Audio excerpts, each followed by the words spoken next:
Dobrodošli u još jednu epizodu. Trenutno je -3, snimamo na ledenom talasu i ja se osjećam pomalo kao snežna kraljica. Ali ova epizoda se mora snimiti zato što nam Primorci uskoro ulaze u sadnju krompira. Sadnja krompira na Primorju počinje sredinom februara, sve će biti upisano u kalendarima, za kontinent od 20. marta, a za planine u aprilu. Zato je važno za sve vas da pogledate ovu epizodu kako biste se spremili i rešili vrlo bitan problem, a to je krompirov moljac. Zapravo u ovoj epizodi ću dati odgovore na nekoliko pitanja. Da li krompir koji je zaražen moljcem smete da sadite u svoju baštu? Zatim, kako da obezbedite rešenje za taj problem pravilnim izborom sorti i setvom u turnusima, odnosno sadnjom u turnusima, i kako da obezbedite berbu mladog krompira tokom čitave godine, jer sve je to zapravo povezano. Ja berem krompir iz bašte od juna do aprila naredne sezone. Dobrodošli u još jednu epizodu. Ja sam Biljka, a ovo su moji tragovi. Krompirov moljac pravi velike probleme u uzgoju krompira u poslednje vreme. U pitanju je moljac koji je u naše bašte došao putem sadnog materijala i najvažnije od svega, najviše problema pravi u skladištu. Zapravo ono što se vama desi je da izvadite potpuno zdrav krompir. Taj mladi krompir nema nikakvih problema, ali onda kada ga odnesete u skladište nakon nekoliko meseci, vi vidite da je vaš krompir pun crva. Sada se postavlja pitanje na koji način je to potrebno sprečiti. Prvo je važno da upoznate samog moljca. Moljac ima nekoliko generacija u toku godine, ali njegova najagresivnija generacija je 3., a ona poleće 15. jula. S obzirom da borba protiv moljca podrazumeva da stalno nadzirete svoj krompir, ja sam ipak ovaj problem rešila na mnogo lakši način, izborom sorti i setvom, odnosno sadnjom u turnusima. Ta agresivna 3. generacija krompirovog moljca će položiti jaja na list, stablo ili samu površinu permamodela ili zemlje gde je posađen krompir.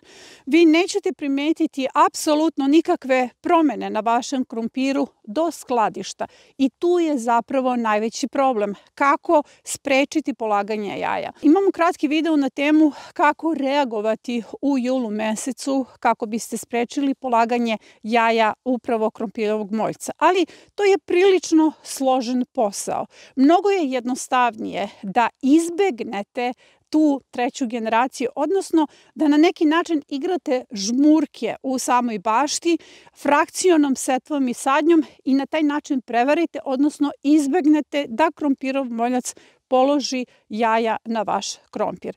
Zapravo je prednost čitave ove metode što ćete ujedno imati i mladu berbu krompira od juna do aprila naredne godine. Krompirov moljac je u naše bašte došao putem sadnog materijala, odnosno zaraženog krompira. I sada se postavlja pitanje da li krompir koji je zaražen moljcem smete da upotrebite za sadnju u svojoj bašti. Moj odgovor je da i znam da će vas on iznenaditi, ali uslov je da primenite upravo ovaj sistem sadnje o kome ću vam danas govoriti.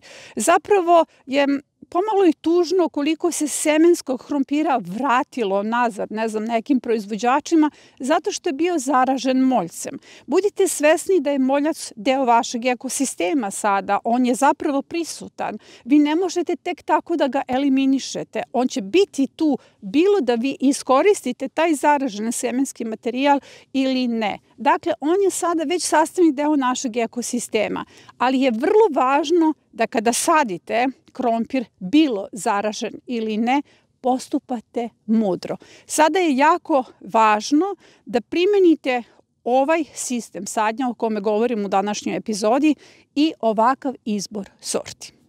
Osnovni princip ovog sistema je da stalno berete mladi krompir iz bašte. Zapravo, cilj je da vaš krompir koji je posađen tamo negde početkom marta uberete pre leta 3. generacije. Da biste to uradili, potrebno je da pravilno birate sorte. Neke sorte je jednostavno potrebno potpuno eliminisati iz bašte kao što su kasne sorte.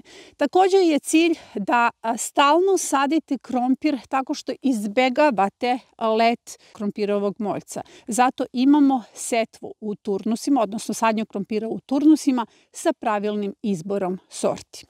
Najveći problem baštovanstva, odnosno kompletne poljoprivredne proizvodnje, jeste rigidnost. Dakle, mi se na neki način tako čvrsto pridržavamo nekih sistema, iako vidimo da oni ne funkcionišu. Zapravo sad ću da kažem, tradicionalni sistemi sadnja krompira nisu funkcionalni.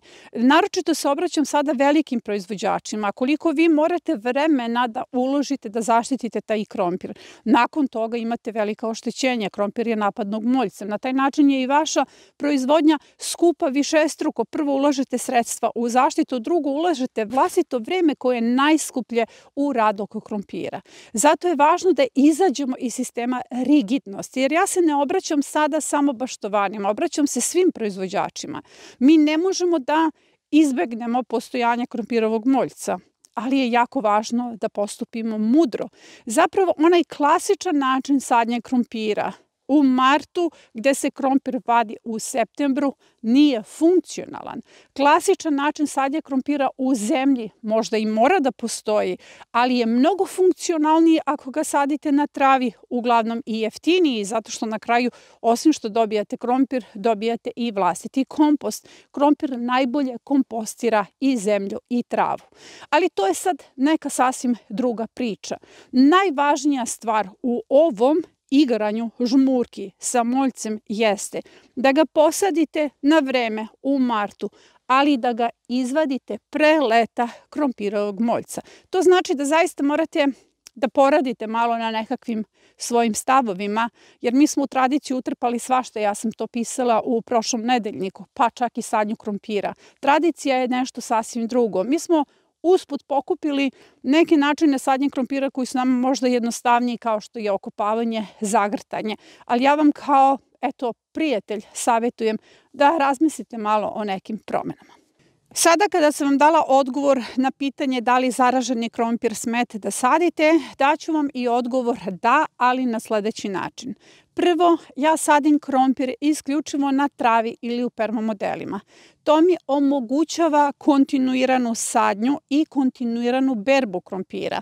Ja sam ovu korpu krompira ubrala jutros ispod snega, ali o tome ću vam pričati nešto kasnije. Krompir sadimo po programu 4 puta. To je sve upisano u vašim kalendarima. Ja ću sada pričati o sadnji na kontinentu. Kada su u pitanju primorci koji sada prvi ulaze u sadnju krompira, potrebno je da poslušate ovaj savjet, a sve vezano za sadnju krompira je vama upisano u kalendarima na malo drugačiji način. Zato što vaši termini se ne podudaraju sa našim, vi kasnije krećete generalno u postavku jesenje zone. Prvi put sadim krompir 20. marta, to je početak sadnje i on je upisan u kalendarima.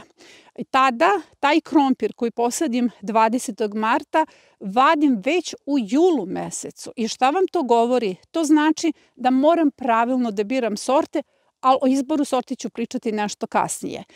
To je letnja berba krompira. Drugi put sadimo krompir krajem jula, početkom avgusta, zapravo ove godine 15.8. zbog vrelog talasa. Taj krompir je za jesenju potrošnju. Njega berem tamo već u oktobru i novembru. Treći put sadim krompir 5.9. To je krompir za zimsku potrošnju. To je upravo ovaj krompir koji sada berem. Krajem avgusta do 5. septembra. Njemu je potrebno vreme da se razvije i da na neki način hibernira, zato što želim da berem upravo ovo, mladi krompir.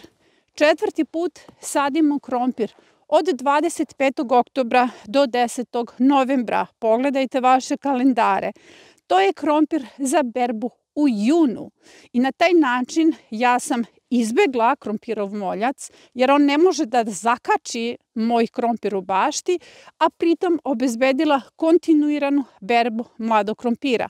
Moj krompir nije u skladištu i verujte mi da ni jedan nije zaražen moljcem. Sadnjom krompira krajem avgusta, odnosno početkom septembra, u kalendaru vam stoji datum 5. septembar, dobila sam berbu krompira pod snegom. Evo pogledajte, ja sam ubrala punu korpu krompira, želim da vidite koliko ga je još ostalo pod snegom. Ovo je puna korpa krompira koju sam jutros izvadila ispod snega. Ovaj krompir je posađen krajem avgusta, početkom septembra, u kalendarima vam stoji datum 5. septembar. Sorta koju sam posadila je Kennebec, srednja kasna sorta koja se pokazala kao jako dobra u ovoj priči o kontinuiranoj berbi mladog krompira i borbi protiv moljca. Zapravo posadila sam ga na travi jer ne možete ovaj princip da primenite u zemljanoj sadnji. Zemlja se na ledenom talasu pretvori u kamen i zaista tu ne možete da izvadite krompir, a i generalno taj krompir smrzne, nije za jelo, on će klijati naredne sezone, ali će potpuno smrznuti za jelo. Trava je izolator i kao što vidite ja berem zaista potpuno zdrav mladi krompir. Zaista je važno da obezbedite kontinuitet setve i berbe kako biste imali berbu mladog krompira od juna do aprila naredne sezone. Ove sezone u aprilu ovaj krompir će me hraniti do aprila, ali će u aprilu proklijati, to je njegovo prirodno stanje. Na taj način će sam da se zaseje u jednoj količini, u drugoj količini ću ga potpuno izvaditi i taj kompost koji je ostao iza njega iskoristiti za rano prolećnu zonu. Inače, krompir se kao višegodišnja kultura može godinama uzgajati na istom mestu, jednako kao čičak.